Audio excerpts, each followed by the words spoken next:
believe me पापा eighty गोटे झियोटे थिला डाहानी कबल कौन बंचबार किसी उपाय नहीं उपाय अच्छे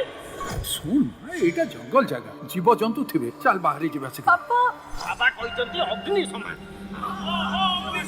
नेहा जहा करबा कथा शीघ्र करंतु समुदी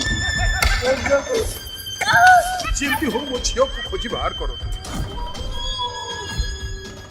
संध्या पर गाँव सब लोक बाहर को जावाई मना हेले आपण एकुटिया राति कुआडे जाते